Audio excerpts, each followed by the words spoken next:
there going to be an intersection with medical help as well? Like in terms of, working with, really sampling sort of the biology, people's blood chemistry. I'm just wondering if that's sort of in the future someplace, or the intersection with the medical field a bit more. And yeah, that's the question. Well, as we go through this lit review and developing the theory of change, that is a conversation that will be had. That's why it was really nice to add Grace to our steering committee with her background in neuroscience, and Cassandra in the health science field. That will come in time. We don't have anything set in stone because we wanted this group to be able to develop the plan moving forward. Shannon and I were very adamant that the steering committee needed to see how this unfolds. Well, I mean, the thing is, if you go to your doctor now, they do it. How do you feel? Like, Absolutely. Yes. And we all have health sciences at our universities, and this is a great way to segment and partner with them. Yeah. Thanks so much. I think this is really exciting work and new in the holistic approach that you're taking, because I think it's important to understand that mental health crosses all of our program areas or the ways in which we work. Yes. It affects youth, families, farmers, ranchers, communities. And so I applaud that effort as well. But I guess the question that I have a little bit as well is, I understand this is the main focus and drive. Is there also some work within the network in trying to connect resources that we may have in our various states of programs and projects that are focusing on youth? Because many times our extension agents might be someone who is trusted within their community, who someone may come to and make this disclosure. And if they haven't been prepared through different programs like Mental Health First Aid or something along those lines, how do they handle that? So is there thought about ways in which we can better share the resources that are going on? I know we have a mental health specialist who's on your on your group, and so I know she's talking about things that are going on there, but I'd be interested in knowing what's going on with some other states with farm stress, with youth, those types of things as well. So thanks, Mandy. I see that coming in when we convene the entire mental health network. And that's why we want great names from you. If you have someone who's working in this area, if you have someone who's really working in the area of nutrition and is trying to tie that to mental health interventions or preventions, we want those people at the table, because the more people that we have at the table with all of these different areas, the more that we can plug into our great extension programs. Definitely, we want to catalog all those resources.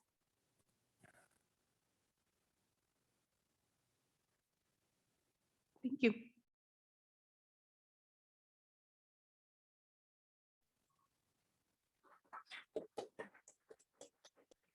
Thank you, Mandy. I really look forward to having updates continually in the future about what's happening with this particular area.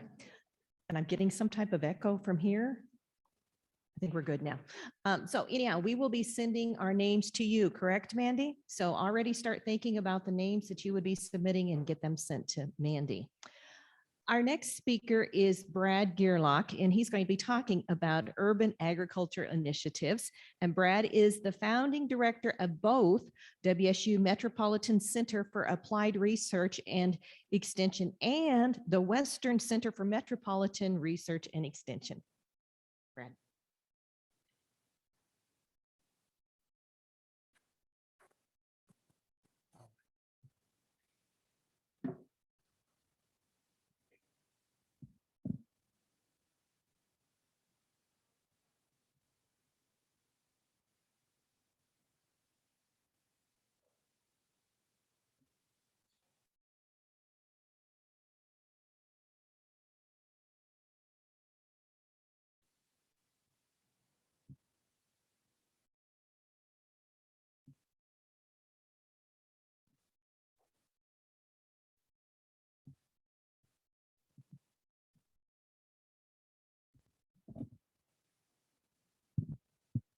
Thank you for having this opportunity to be here. And for those of you who were at last night's session with the WIDA folks, you have seen this slide that the Western Center, it started out as a WIDA initiative and was founded by 6 states in 2015. And we've expanded through a membership opportunity. So we now consist of 13 university extension programs that range from Florida, New York, and throughout the West, and opportunities for other state programs to join, and would be happy to entertain that. So I want to talk a little bit about today is a review of the listening sessions we did related to urban agriculture, and then sort of the first task of our development committee was looking at some of the data from those listening sessions, and then talk about a few other components of urban agriculture program action team and the advisory body that USDA has put together, and also finish up with a request that's going to be very familiar to the one that you just had about having names. So urban agriculture listening session back in 2020, the NEFA requested information about urban agriculture, urban indoor and emerging agriculture. So the Western Center joined with NUEL, the National Urban Extension Leaders, and a group of Farm Bureau entities from urban communities to hold virtual online sessions. And what we did is we had 4 of those online sessions and had some poll results, breakout sessions in jam rooms. This was sort of the early COVID figuring out how to do things online, and worked out pretty well. And then we did some survey. And so I'll go through and talk about what some of those results were. But these were the 2 questions that NEFA was looking for. And basically, because it's, way too small, way too many words. But the first one was sort of looking at what phases were the most important and urgent need for research, extension, and education, REE needs, and sort of from production through marketing. And then the other question was really looking at, what are areas that are not being adequately addressed by other federal REE programs. And they looked at, remediate contaminated sites, production management and integrated pest management practices, horticultural, social, and economic factors, means by which new agricultural sites are determined, new technologies, building material efficiencies and structural upgrades, new crop varieties, and impacts of crop exposure to urban elements. That's that second question. And little foreshadowing, the second question, those priorities were actually given to NEFA by Congress. It wasn't NEFA deciding these were the important questions to ask. And there's a bit of a discussion with NEFA leadership after we shared results from that. So some of the results, and these were conducted across all the US, but we tried to break them out also by region. So within the Western region respondents, what were the areas for most important for research, extension, and education topics? Clearly was agricultural production was the most important, followed by marketing components of it. When you looked at the second question, those survey responses, the clear highest priority was element C, about identifying and promoting the horticultural, social, and economic factors that contribute to success. So then when we looked at sort of the Jamboard, the open-ended opportunities and questions to what are the most important extension needs, and you'll see the blue bars were Western regional responses, the green bar were all responses, and to help with the scale, that's percentages of responses, because there was many more for the total and we would have lost the Western response. But you'll see from the West, you sort of have economics is important, economics and marketing, but it wasn't as important compared to the nation as a whole, whereas community access and engagement, education, and environment were all important. And the first 2 that out in the West, they were much more important priorities than nationally. So I think that's an interesting result there. If we look at the most important research needs, from the West, very much around sort of urban and rural practices. And that was sort of the ability to connect those 2. How can we learn from what's happening in rural and apply that into urban areas? The social sciences and the environmental aspects of urban agriculture as being priority research topics.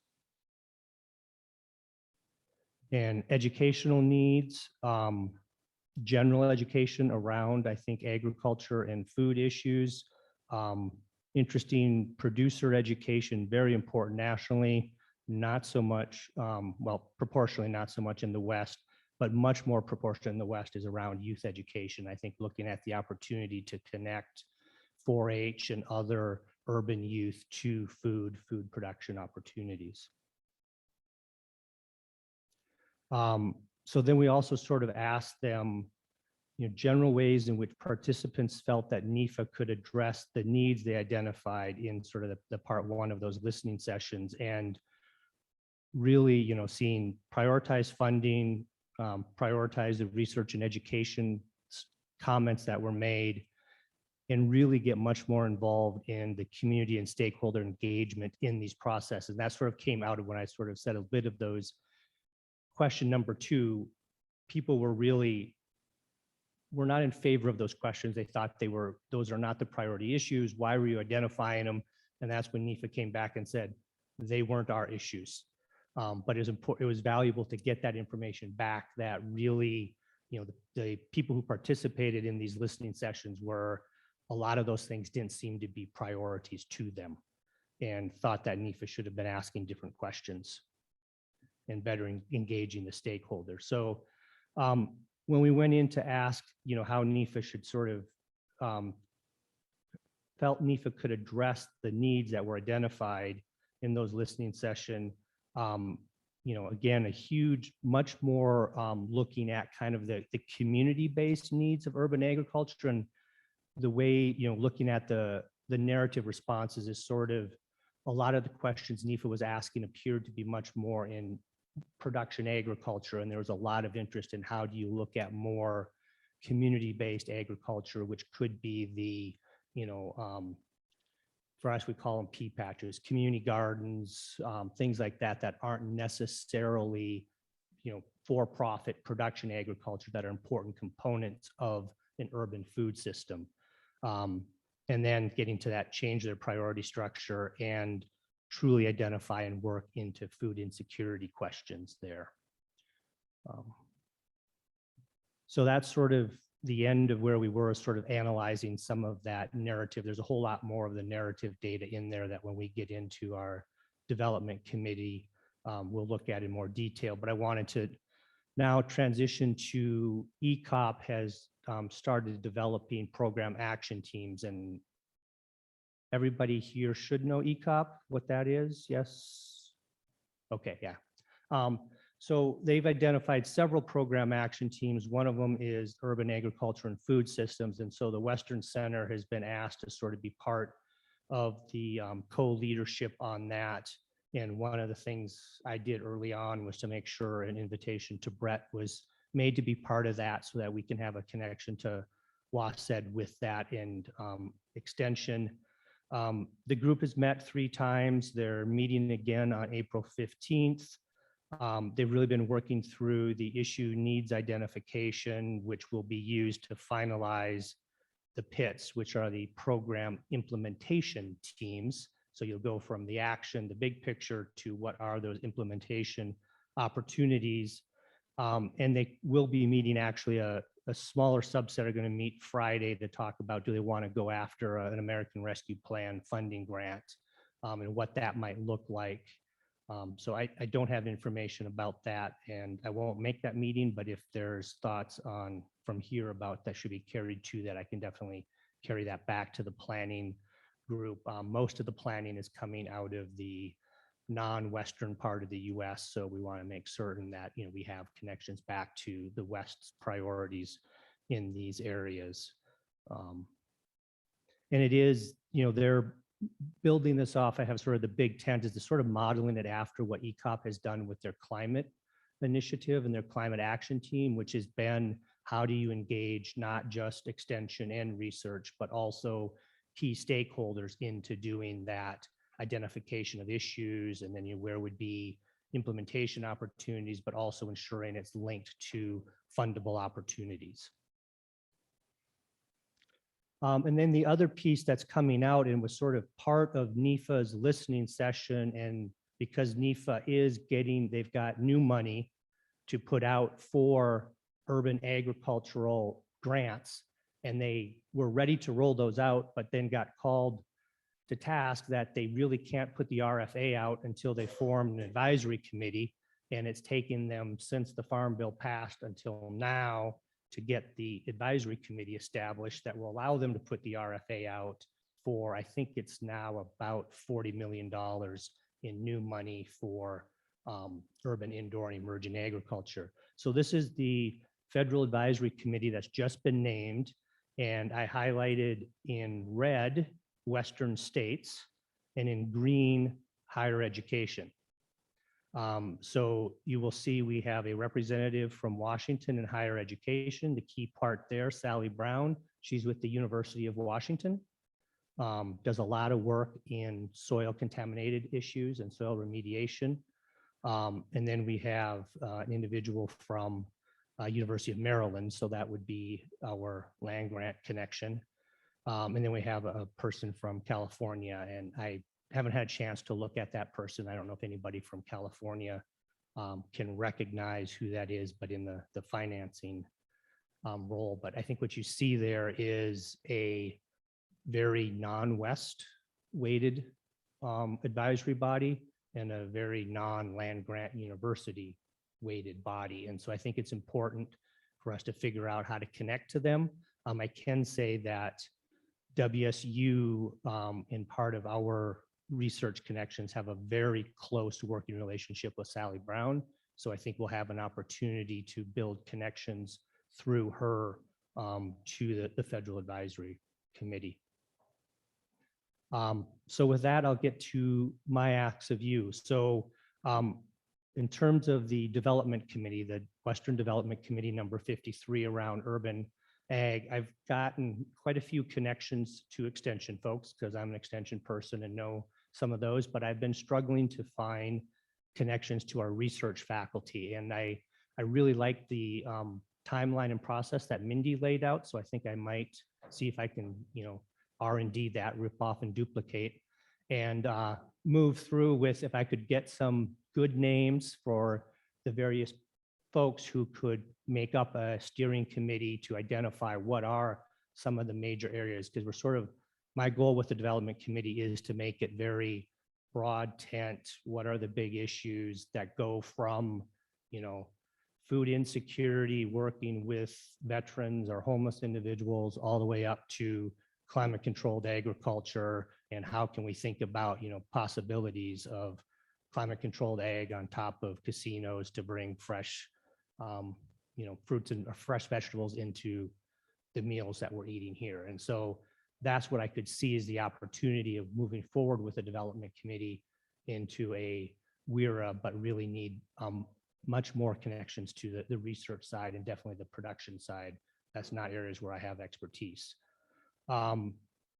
And, do we have industry partners that we might want to be able to engage with that you may also have connections to that are around big data, climate controlled ag opportunities, carbon sequestering, climate change, and also very interested in the workforce development component that can be, I know out of Cornell, they're doing a program on workforce development for the climate controlled ag industry. But where are there opportunities to build that out both locally and across the West? So with that, I think I would stop if there are any questions. I'm also running a little bit ahead of time, so that might be good for.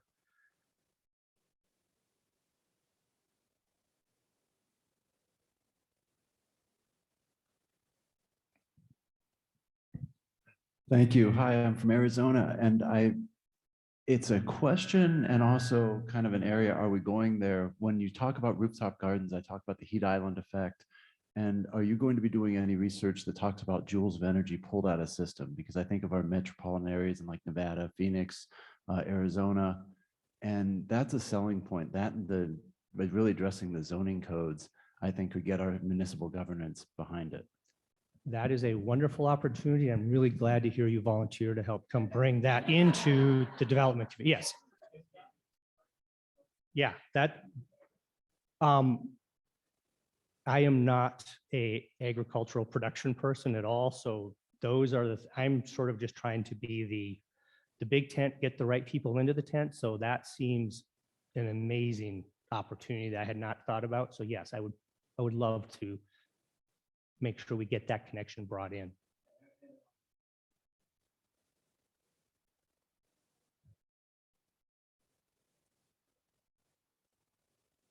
Yeah, that's, yeah, because the connection to Heat Islands and Butte, that, yeah, sounds like a big win, a win-win. So, yeah. Yeah, so I'll be collecting names at the end of my row here, and I should have put up my email. Well, I guess, yeah, my email address is there. Please send me names, ideas.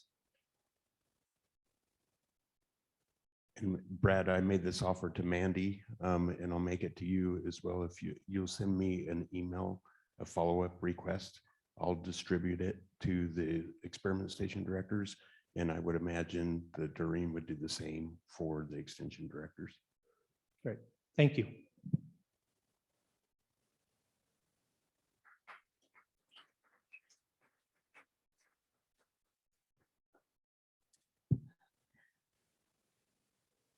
Our third presentation is the Western Region Communication Strategy Steering Committee, and we have two people giving this presentation.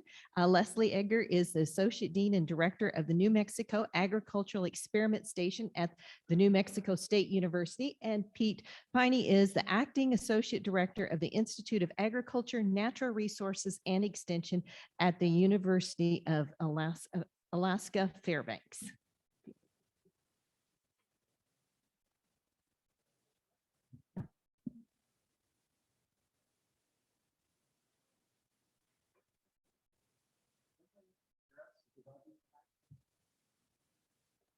So the audience in here can hear you, but the online audience cannot without a mic.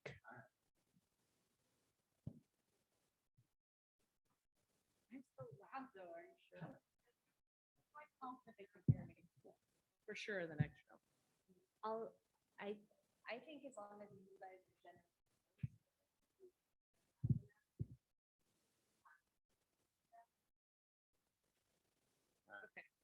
Sounds good.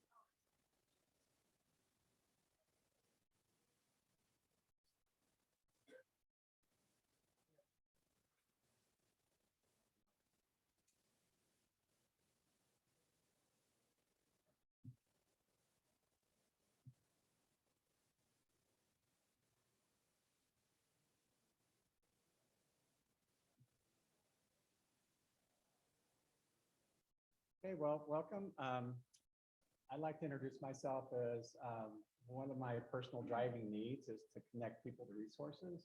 And so it's already the first instruction. Okay. And so in that, all of my work takes that form in some way. So one of the things that I like to also explain to people is that I don't have a PhD in any of the sciences or fields that you'll have. I have an MFA in creative writing. So that this then becomes like a really important topic for me, communications. Because if you're not telling your story, nobody knows about what you're up to or what impact you're making. So we have a exercise for you to participate in today. That's why you're going to see sheets up on the wall.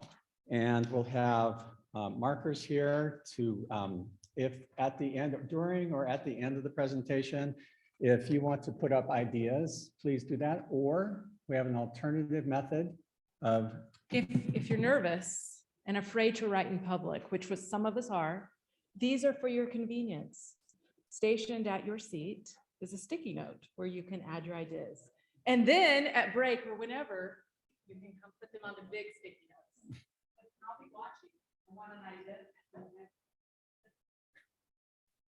So this is our overall goal, is to talk about what the work that we've been doing and the importance of it and how you can be involved as well. And I've learned a couple of ways you get to be on committees. One, Mike Gaffney, if you don't show up for a meeting, you start the head of committee, right? And then if I open my mouth, I end up being on a committee. Because I was talking about when I was interim director 18 years ago for extension, the story was, oh, well, just we're the best kept secret. And I come back in interim role again in the last couple of years. And it's still the same story. So I'm thinking like, why haven't we had a conference and taken care of this? So they said, oh, Pete, why don't you join this group? Oh, okay. So, but I'm happy to do it because there's a breadth of diversity of perspective and filters, and that I think that we're getting to some core issues of how we move forward. Mic drop on that.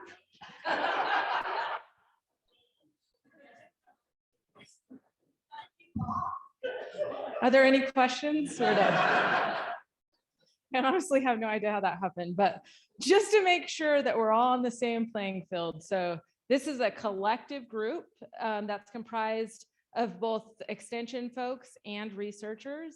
And our goal in the steering committee, these representatives are here. And if you don't know La Rochelle Samuel Smith, she is our regional NIFA communications liaison. So this group, if you're nervous about what we're doing, talk to one of us, reach out to us. But what essentially we're trying to do is create a playbook, a communications playbook that we can, as each institution, be involved in. So how can we share our message, like Pete says, if we don't get together and collectively start sharing what we're able to do as an institution, as a region, then we may be in trouble in the future. So reach out to one of these folks. So one of the things that we started with was a survey. We wanted to talk about or collect information from directors, from administrators. What access do they have to the communication process in general? Do they have PIOs? Do they have evaluators? And so it was, and we looked at both sectors, and it was pretty interesting, some of the results that came back. So I'll cover some of this assessment. So what we were trying to do is we did a couple of different things. First of all, we invited some guest speakers to come speak to the steering committee who are communications experts. Secondly, we launched a survey to try to get your input, because I think what wouldn't be good is if we create a playbook that you at your institution couldn't utilize or get involved with. So if you don't remember this assessment, don't worry, you'll see it again soon. It will come from either Brett or Doreen. We ask you to complete it. But of those respondents, we had 16 respondents, as you can see. Of those respondents, about 50% of the individuals who responded indicated that they represented extension. Just under 19% represented both extension and experiment station. And so those are who responded. So first of all, we asked communication questions and evaluation questions, because our ultimate goal at the end is how do we use some of our evaluation aspects in our communication strategies. And so first of all, 5 questions focused to our communicators. 56% of you said that you had access to 2 to 5 communicators. And I thought, is that true? If it is, that's great for our region. If it's not, please respond. Please respond to the survey. And then 31% had 1 communicator, and then 13% had 5 or more. So that's really good. So these primary and secondary areas, what they mean is that 50% or more of the respondents indicated that these were areas of interest or focus for their communicators. Secondary means less than 50% had areas of expertise or focus in those areas. So where are communicators getting connected? Through ACE. So the Association of Communication Excellence, or through the NIFA database, or through APLU communications, and 60% were unsure. So unsure is, are they unsure because they don't know who they're communicating with? Are they unsure because they're new? Why are we so unsure? We need to find out. Okay, do you want me to cover evaluators? Okay, so I'll be brief. So these are the questions to our evaluators. Again, the same thing. About a third. And you can see in our evaluations of who you had access to as an evaluator. And then primary area, again, 50% or more said these are areas of attention or focus that your evaluators have. Secondary is less than 50%.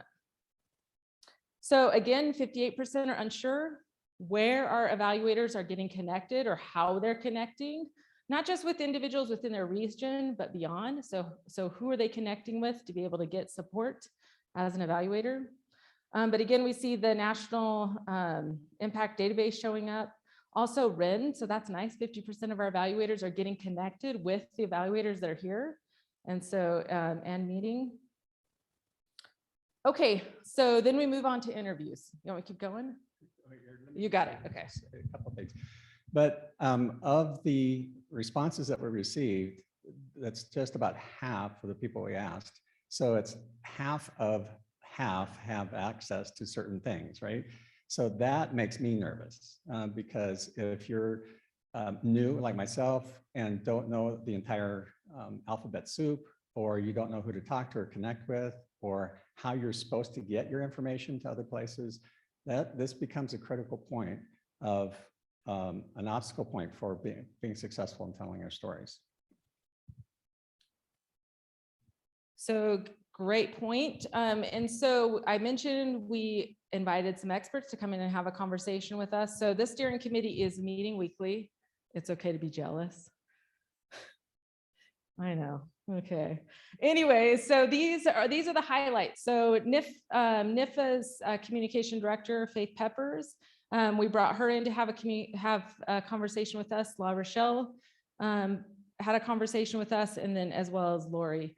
So these folks are communication experts at NIFA, and what we asked them to do is have a conversation with us about how, as a region, can we communicate to you in a more effective manner. And they said, number one, get your impacts in. Use the National Impact Database. So if you're not, and you'll see here shortly, not all of us are, and we're not going to call you out. We're just going to put up briefly and move on. But get your national impacts in, because they're actually patrolling that site, coming up with stories. Then they're going to our websites. Oh my, I don't want them to come to mind right now.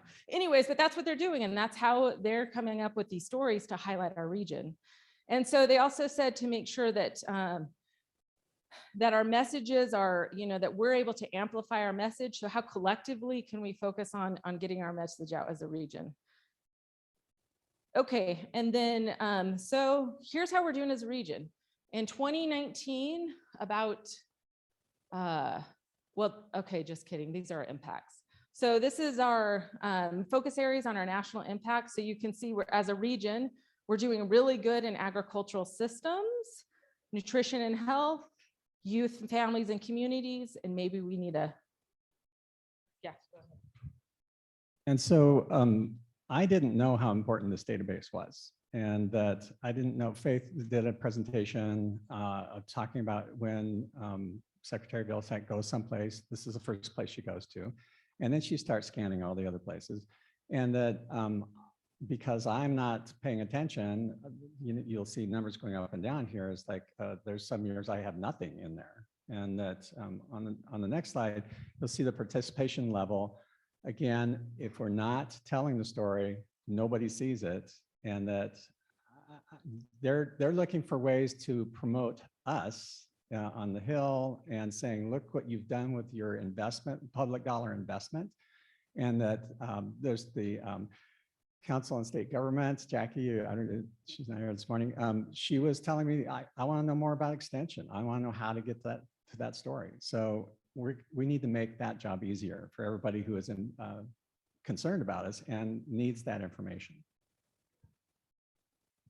So collectively, last thing on this slide is just that I want our voice to be heard more than 10%, than 18% as a region. So collectively, I think as directors, our commitment out of this should be how strategically, if we're not using the National Impact Database, how can we do that at our university? And then the next question is, how can we use those impacts to create messages and communication outlets to be able to carry our regional message to the nation and beyond? So I think that's really the take-home message in this slide. So the playbook, we've talked a lot about this pending playbook, and I know you're already writing questions about what does this mean. But in this playbook, again, what we hope to create for you as directors or for your communications and evaluation folks are pieces of the puzzle to be able to communicate more effectively. And so we don't exactly know what that looks like. If you know right now and have an idea, write it down. What would you like to see from us in this playbook that you can utilize immediately with your communications team or evaluations team so that we can make sure it's in that playbook? Did you have anything else to say? No. Okay.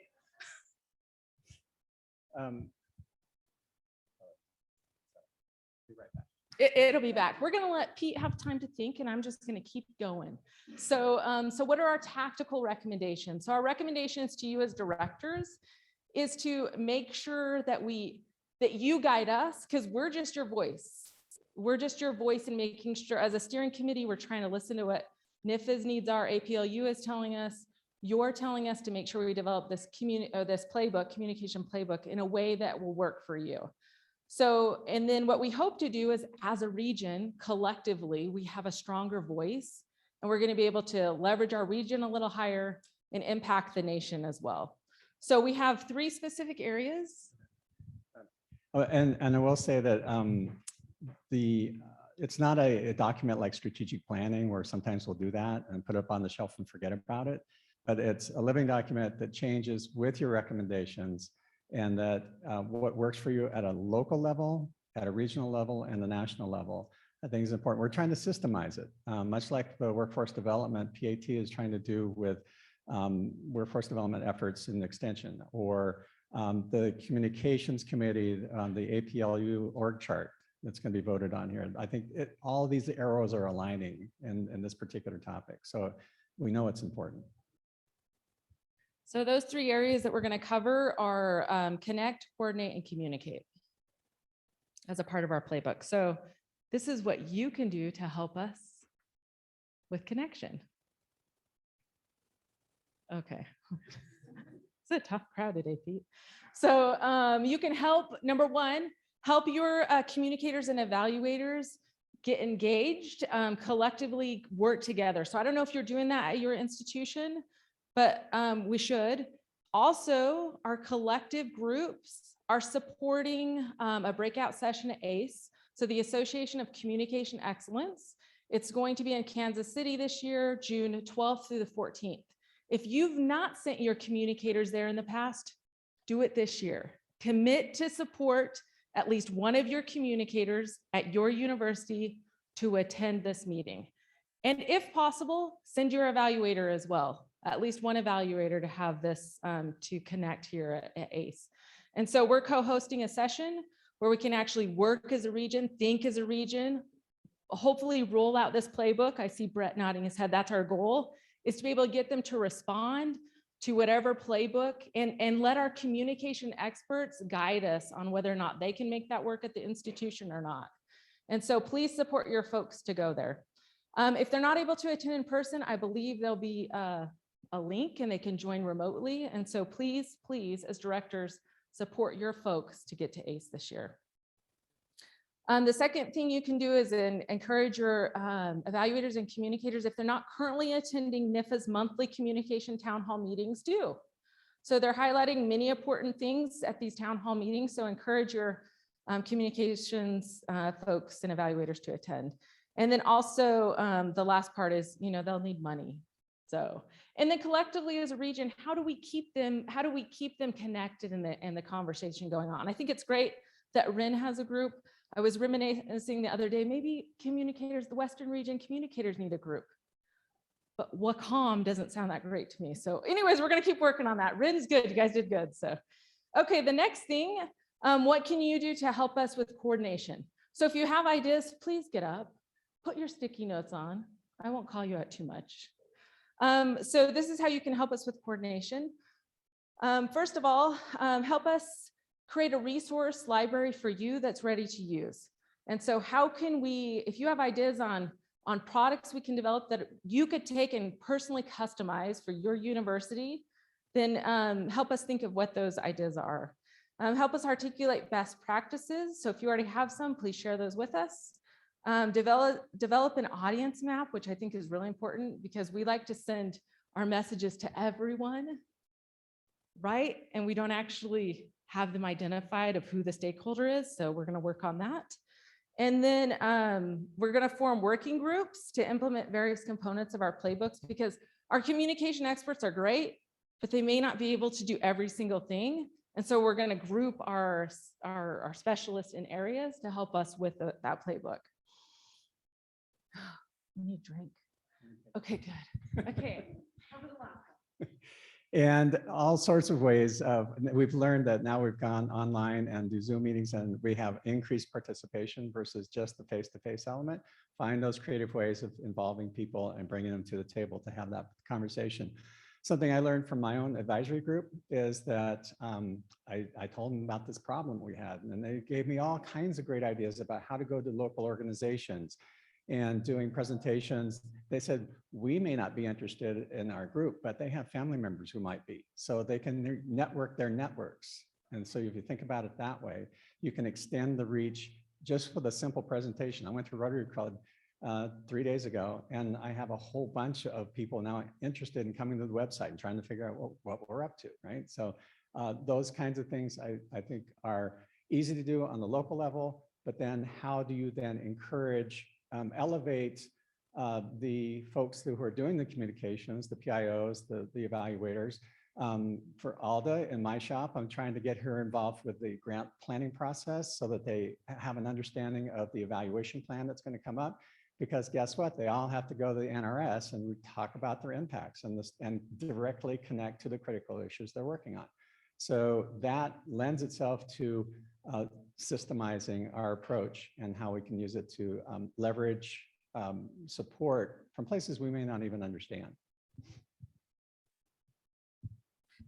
Thanks. Appreciate the break to get a drink. So the last one on that previous list with connection is, what can we do as directors to encourage some hybrid meetings with our communications and evaluator folks? So something to help us think about as well. So the last area of focus is communications in general. So how can you help us with communications? And I think as a Western region, we need a partner in these critical areas and figure out how collectively, how can we make our voice stronger? And I think that's an important opportunity for us.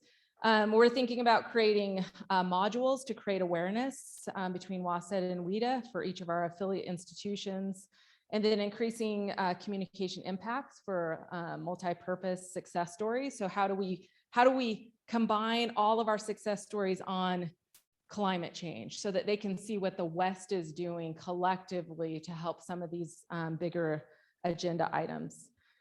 And then also we want to increase, and so we want to increase our voice, and the way to do that is through our impact statements. And so as each institution making sure that we are putting our impacts into the National Impact Database. And then we also want to make sure that we maintain manageable and consistent communication. So we don't want to make a playbook that is overwhelming. We want to make sure it can work for every single institution. We don't know if there's going to be tiers or not. We haven't gotten that far, but help us see if your institution can't do something, let us know so that we are making something that works for every single institution collectively in our region to make sure our voice is heard. One of the things I've discovered is that people don't always understand impacts or what does it mean. They're all busy doing things and they're reaching their grant objectives, and they want to talk about all the outputs, all the data they've created, all the numbers that they've created. But I always say, well, so what? I mean, what changed because of that? How did you change the needle on the critical issue you've been working on? And it's almost like they're kind of shy to talk about it. So what that tells me is I have to do training for my entire unit on how important impacts weigh first, what are they? And then second, how important are they? And who's listening? Who should be listening? And how do we tell the story to that audience? So then I don't know if everybody knows this, but I was surprised to find out that YouTube is the #1 search engine now over all the rest. And do we have a YouTube channel? And are we putting out videos and doing that approach? Because that gets all Facebook. My son tells me, oh, that's for old people. So, and he says, if you want to reach me, I check out YouTube and TikTok all the time. So I was like, all right, I got to learn something. No, I think that's a good point. And, in our social media channels, and you heard NIFA say it yesterday, they are using their communications channels much more effectively, but how are we at our institution? So here's our focus. We hope to create a unique, high-value resource that we can use collectively across not just our associations, but our region for sure. So how do we engage our key stakeholders in this communication effort so that we can make sure that we're strong and influential advocates? And then also, how do we empower not just our directors, because we're already empowered, ask me and Pete, but our evaluators and our communicators to work together to develop a framework that works for them, to make sure that they're able to understand the collective messages that it comes out of our region and to be able to help us communicate that across. So that's it. Questions, comments? I have not yet seen a sticky note go up, but I know there will be. Hi, just curious, when you met with NIFA's communications team, was there any interest in aggregating data across the region to tell the story of the West? Yeah, so they didn't necessarily mention, I know there is interest. We didn't ask, that's a great question, first of all. We didn't ask that question specifically, but I know many of us in our own institutions are starting to aggregate that data, that not just the national data that we're putting in, but what are we doing with our impacts at our own universities? And I imagine that NIFA, if they're not doing it, because I know Faith, she will soon. And I think collectively, that's where you'll see them move in the next year or two. And I think that's what we need to do at our own institutions and as a region as well. And I think that's a great point. Thank you. I'm just going to add something about that National Impact Database. There is a team of writers that convene every year, right around the time that the president's budget request comes out. They mine what is in that database, and then they collectively tell a national story. So the West is representing 10 to 18% of that national story at the moment. Yeah, that's a great point. And if I remember their numbers specifically last year, I think they did in that writing week, they did 63 stories, 25 fact sheets, and a video. And I want us to make sure that the Western region is a big part of that story. Yeah, beyond that 10 to 18%. Thanks, Brett. Anything else we missed? Feel free to jump in. LaJoy was hoping maybe she could add a little bit about from an evaluator's be great. perspective. Brett told me to add. Listen, on behalf of RIN, I want to first talk about the national database. We as evaluators, all of us aren't responsible for entering those impacts. So some of us didn't even know how important it was, right? So as Pete said, even as a director, he didn't know how important it was. But we want to emphasize that we are here today to support any work that we are doing across the system, to focus on program implementation, to focus on documentation, and to focus on how we disseminate those results. We have all experienced working with legislators and working with the USDA when we're asking this, so what? So we really want to support that effort. But listen, in the last column, the 2021, some of us haven't had an opportunity to compile our impacts to put in that database. So can we dismiss that last column, please? On behalf of all of us, and just acknowledge that we're doing great work and we're going to move forward, right, Mr. Reen? But I want you to know that we are trying really hard as evaluators to figure out how we can work with the communicators who are our resources at the university and how we can connect across the Western region. The most important part about RIN is that we're able to support each other in a way that we don't have support at the universities. So just know we're here to help. We do acknowledge impacts are important, Brett. We have acknowledged that that national database is important, but I want us to sit back on those numbers a little bit, Leslie, because we didn't always know how important it is, but now we do, and we will move forward accordingly. Yes? Good. Yeah, no, I agree. And I think, and Pete and I've talked a lot about that because I've only been in this role for not quite 2 years. I mean, Pete, we're in and out of positions. And as you come in as a new director, you don't really know the importance. But if we've trained our evaluators and our communicators to know the importance, then they can provide support up too. So I think It's like you're saying, LaJoy, and I think, so LaJoy is at New Mexico State University. She works closely with one of my communicators, and that's critical. See, even though she's in the extension side, for them to be working closely with the communication side on the research side, because we've never really thought, I think, maybe I'm getting myself out here. I did pose this to the executive committee. I'm not sure we have thought strategically how to utilize evaluators in the experiment station side, like Extension has done for years. And it's something for us to think about. We were also told that when we enter the impacts into the NIFA database, that we wouldn't have to use the land grant. So now we know that when we enter into NIFA, until we can get the integration of both of those systems, we now also know that too. So I want to acknowledge that. In the last year, we thought that it was going to be, they were going to be able to pull those impacts from our NIFA. That's right. So I want to acknowledge that as well. Thank you for your time. So Jeff Goodwin, Hawaii. A couple weeks ago, Molly Emmendorf from Extension Foundation happened to be vacationing in Honolulu. So I took her out to breakfast and she showed me a great communicator tool for impacts that they're just developed. It's a cell phone based program, and you put in your key words, your key data for that effort you want to draw an impact statement on, and it puts together all that information as soon as you hit the start button, and it creates a 1 or 2 sentence, great, concise impact statement for you. So I think that's a great tool for our county agents, for all of us to use. So look into that, and yeah, I'll put it up there. Thank you. And thanks, Jeff and LaJoy. As I'm walking over, I just want to clarify something. The National Impact Database is funded by experiment stations and Extension. It is not NIFA's, it's yours. Okay, NIFA has a different reporting system called the NIFA reporting system. That's a totally different system. We are talking about a specific platform that all of you as directors not only fund, but should be putting impacts in. Yeah, thanks. That great clarification. That's right.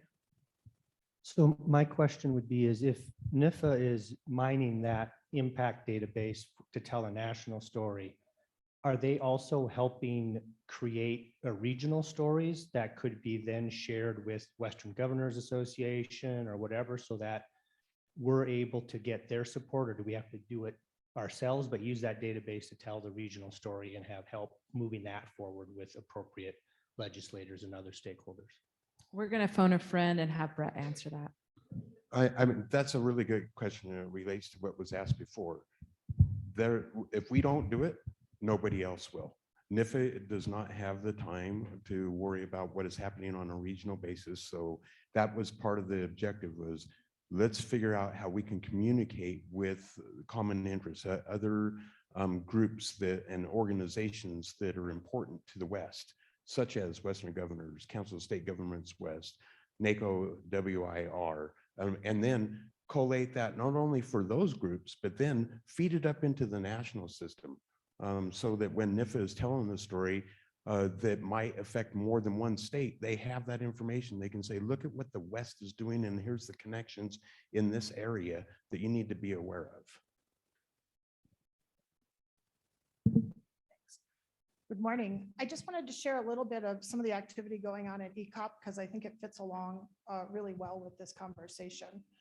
So in ECOP, we're having conversations about how do we build our impact and relevance narrative and what goes into that, so that when we talk about what ECOP's doing, we're not talking about our activities, but we're talking about the value that we create all across the country. So one of the things that we did was we recognized that we're not all putting into this database that we all fund. And so we actually conducted a survey a couple of months ago, and we asked all of our institution directors to put in their favorite impacts. We got 144 responses from 1994s, 1862s, and 1890s. Carla and team are uploading that into the National Impact Database, so you will have something there for 2021. And I think I will share that, you know, I took some of those and I'm sharing them through my blog with my own team and with California. My favorite statement came from Pete, because it highlights the importance of the continuum from discovery research to implementation to impact in Alaska. So we have those stories, really be thinking about how we work together. So I love this idea of this committee and all the work you're doing. I just want to talk a little bit about what ECOP is doing next week. We are meeting with, we have our spring meeting. We're meeting with Doug Steele, Carla Troutman, as well as Karan Gala, and we're continuing to work on our narrative. And one of the things we're going to do is identify 1 or 2 key areas that we want to lift up and get a commitment from every institution that on the extension side, at least, we're going to commit to putting in impact statements in those 1 or 2 key areas. That way we get that collective story across the nation. And so I think it might be something that we as WASD and WIDA might want to think about with our REN group. What are those stories that we really want to highlight and try and get those identified as those key areas to lift up? I know it's short notice, but I know if you're meeting every week, you might be able to come back with something by next Wednesday. So I would just encourage the group to, no pressure, but I would just encourage the group to think about it. I think it's an amazing opportunity right now to really shift the narrative on what we do and what value we bring, and we collectively can have an amazing story to tell. So think about those 2 key areas.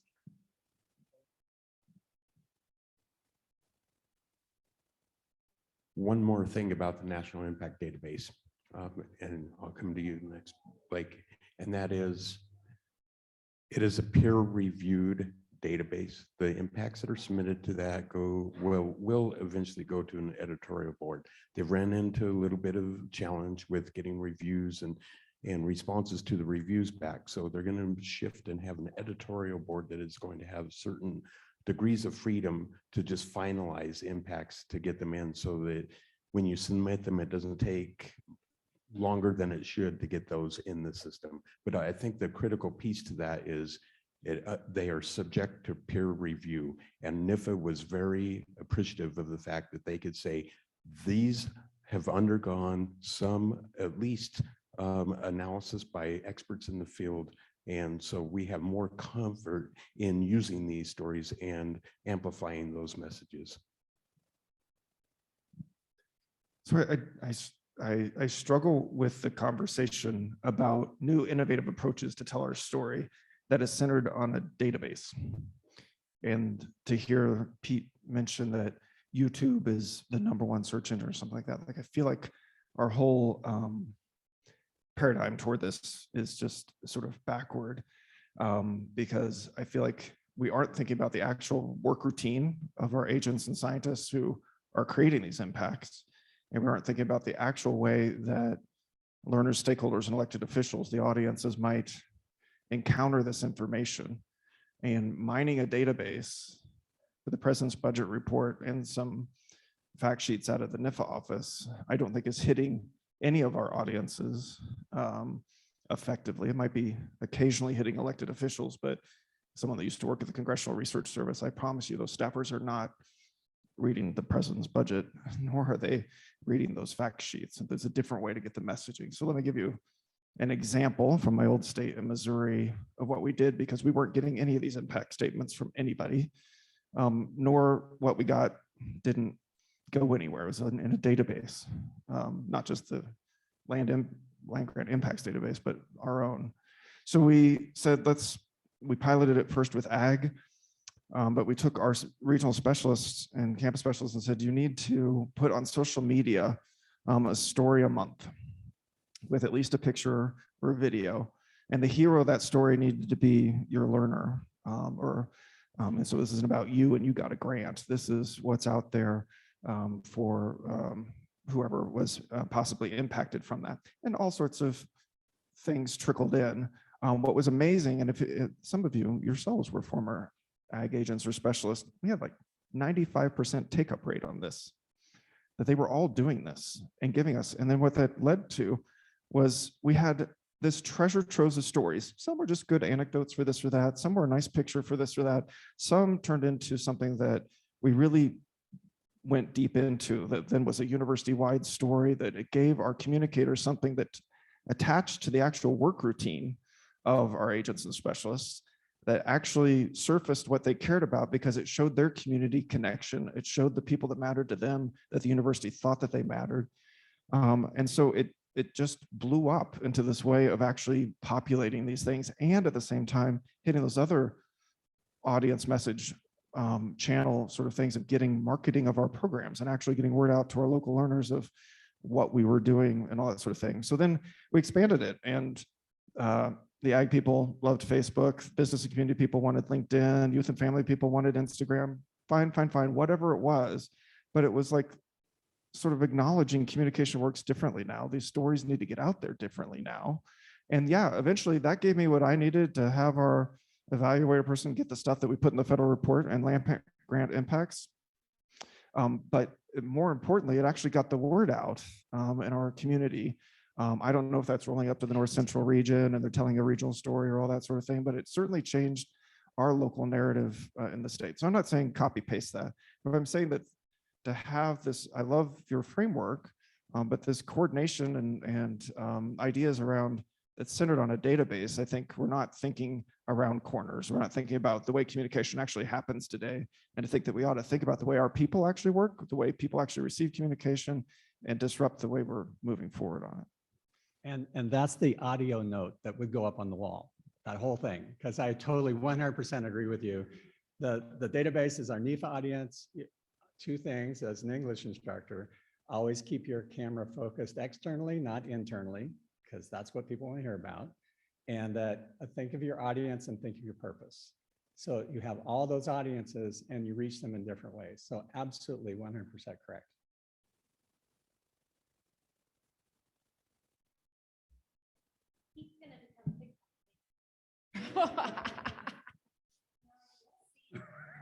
So I just want to reiterate a couple of things in response to Blake's comment, because you're spot on. And yes, that is 100% true. We started at the end of January and we decided we will bring in experts and learn what we already produce and how it's used. And as Pete had mentioned, this is a living document. This is a playbook that will continue to go through revision. And so this is just the very first iteration that you're seeing. And part of the objectives was that target audience mapping.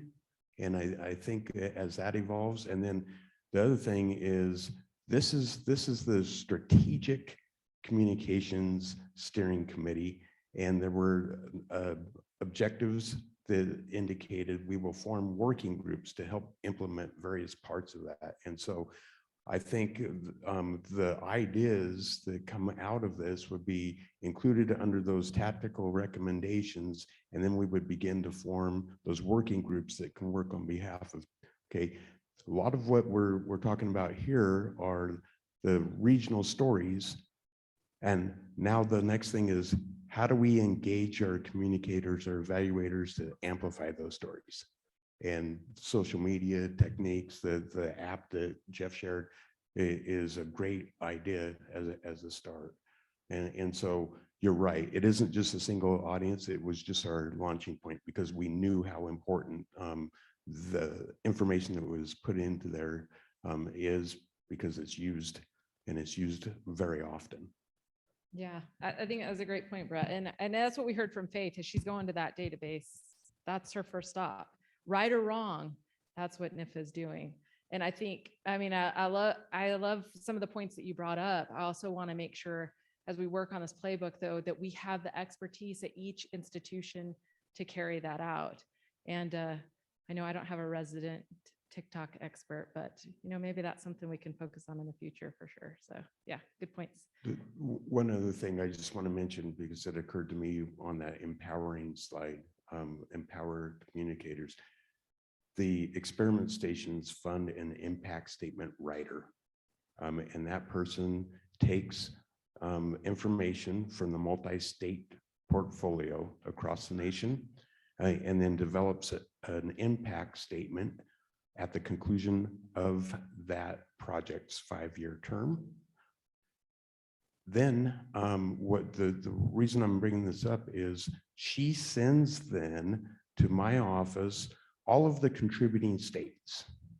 And what I've been doing is for every contributing state, I send that story to the communicators within that state and say, just thought you would like to know, you have a participant on this project and here's the cool work. And so I think part of that empowering that we learned from Steve Loring, he said, have your communicators go ahead and send that out, especially since your state is mentioned in that. And so, that's part of that amplifying the message, if it's press release or whatever it might be. So I just want to mention that, Suzanne. Just from NIFA's perspective, this is a great conversation. So I just want you to know, so there's a lot of ways that we take the information. So like using, for example, National Nutrition Month was March. So we sat down with our Institute of Food Safety and Nutrition, our communicator, Matt. He came to us a month early and he said, what stories do you want to tell each week? And then they amplified that through social media, but we had that all set up. But we searched the CRIS database, so the National Land Grants database. And then what I also want to tell you that hasn't been brought up, though, is the importance of that relationship with my national program leaders. Because guess what? They then also got to amplify a story. So again, your staff taking the time out to call and say, hey, we're doing like a feature story we just did and talked about with our staff was jelly ice cubes from California. It was a research project and it blew up then because we put it on USDA's Facebook. They had a video on it. So we do try to take those stories and amplify them in a different and social media realm. But I just wanted to mention again, relationships with our national program leaders so they know what you're doing and can amplify it too, because often that's the first one that comes to mind is in their head. And then they tell that to our communications. Yeah, good point. And there's so many good points. So please write them down, get them up, because I don't want to miss that. Because I think it's easy to forget about the relationship side of things as we're, thinking about channels. We forget about people. So yeah, good points. Can we be done, Brett? Thanks.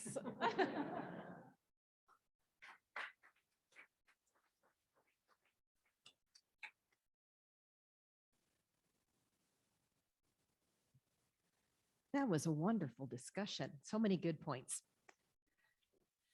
Now we're ready for our updates. And the last two updates will be provided by Wendy Powers. Wendy is the Associate Vice President of the University of California Division of Agricultural and Natural Resources. Wendy serves as the Director of the Research and Extension Center System and the Associate Director of the statewide UC Cooperative Extension System, the Agricultural Experiment Station. Currently, Wendy serves as the chair of ECOP. Wendy. So I will start by letting you all know that no Post-it notes will be used in the next two updates. Fun fact though, Leslie Shrikala and I were all in the same Lead 21 class. In fact, I think we were all in the same color group, green. Yeah, the difference was, I would guess, Shrikala and I were on the introvert, anti-sticky dot side, Leslie on the other side, but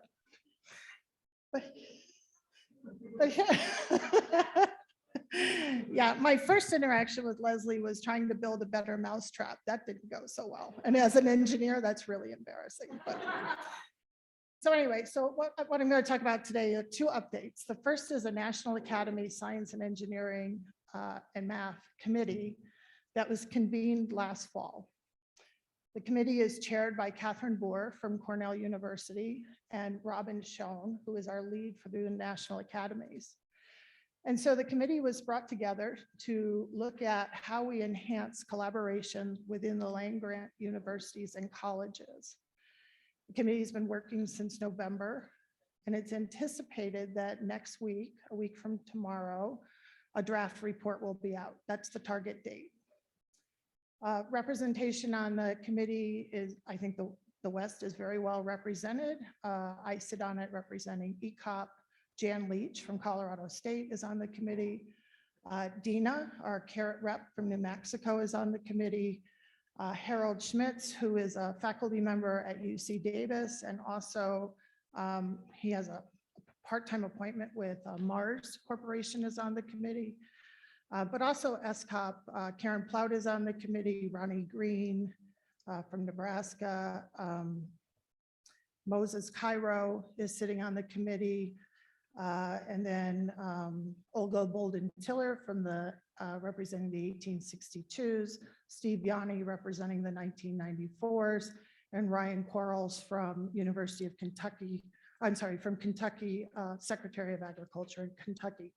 So really broad committee that's come together to really look at this question, really focusing on not just coordination within the 1862s, but really focused on coordination and enhancing that collaboration between 1862s, 1994s, and 1890s. So listening to John Phillips yesterday, a lot of his comments really resonated with me. And also Stacy left us with a really good question that we didn't really get a chance to address. But in fact, the question that Stacy posed to us is very much in alignment with what the committee was charged with. So next week, when the draft report is released, the committee is seeking feedback. And so you'll have an opportunity to provide feedback. And the reason why I'm standing before you now is to really make a plea that you provide that feedback. It's really important to try and find the time. It's going to be a short turnaround time, somewhere on the order of 2 to 3 weeks. But I'd also encourage you to think about, does WASD, does WIDA, do we collectively want to generate a response and put forward a group response, perhaps an institutional response as well, and even individual responses. But I will tell you at the ECOP meeting next week, we're talking about, will ECOP put together a response and solicit feedback from all of our institutions. You might have noticed that in the omnibus, there was language around $300,000 effort to convene a blue ribbon panel to address better coordination, including the 1890s. We're not sure if that's directly related to this committee, but it is possible because the intent of that blue ribbon panel is to look at the return on investment of cooperative extension and hatch funds, the Ag Experiment Station.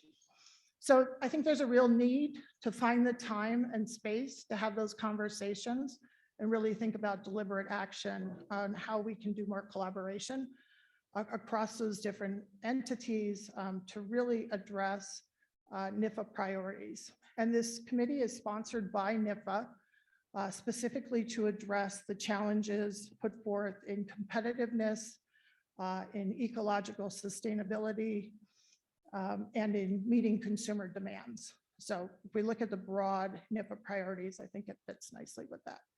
So that's my request to all of you today. Be on the lookout for that. They are targeting the 31st of March to release that. I did miss the last meeting, so I don't know what the survey looks like. It's not a survey. It is a request for information. We are all surveyed out, so it is not a survey. So be on the lookout for that and really try to make some time on that. They are going to be meeting with ECOP or with the Cooperative Extension System directors on the first Friday call on April 1st to share a little bit about it, and they're hoping to have it out before then. They're also going to meet with the ASCOP Science and Technology Committee on April 4th, the following Monday, to try and elicit a response there. And then Karen Plout is working with Academic Head Section to try and get a response there as well. So just a heads up with that. Hopefully you take time to think about how do we incentivize at an institutional or system level greater collaboration across those different land grant systems. So that's my first one. Second one, more fun, no survey involved. The joint summer meeting is coming up in California. We're all looking forward to you visiting. We've been waiting 2 years for you to come here, to come to California. So June 27th through 30th, I think there are reminder cards that are going around. It is going to be held in Concord, California, which is in the East Bay area. You'll fly into Oakland or San Francisco, or Cody will be flying into Santa Rosa so he can hit some breweries and wineries on his way. Sacramento is also an option, but a little bit further away. So there is a public transport system from Oakland or San Francisco. If you're interested in public transportation, jump on the BART. It'll take you right to the hotel. There's a stop in Concord right in front of the hotel. We're also going to be having a tour. The tour is going to take us through the Delta, and we're going to continue our conversation about water. And then we're going to end with wine in Lodi. Lodi grows 40% of the grapes in California. And if you talk to the Lodi Wine Grape Growers Association, which I do often because I live in Lodi, they will tell you that without the Ag Experiment Station and Cooperative Extension, they would not exist. Lodi has only had a wine industry for about 60 years, and they tribute it to Cooperative Extension and the Ag Experiment Station. So looking forward to your visit. If you have any questions, I think I'm under my 10 minutes. Do we have time for questions on either of the topics? Cody. It is Monday through Thursday, not ish, Thursday. Yeah. Other questions? Lodi is Zinfandel country. So if you're partial to Zinfandel, that's where you would get it. Okay. All right, if there's extra time, you can go back to your sticky dot writing.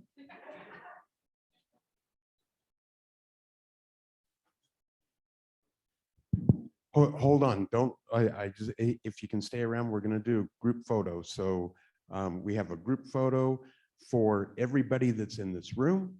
And then we can do group photos by groups that are meeting here. So different associations, REN, WEPO, and so on. So we do have some extra time in the agenda, but we built in that extra time so that we could do a photo opportunity.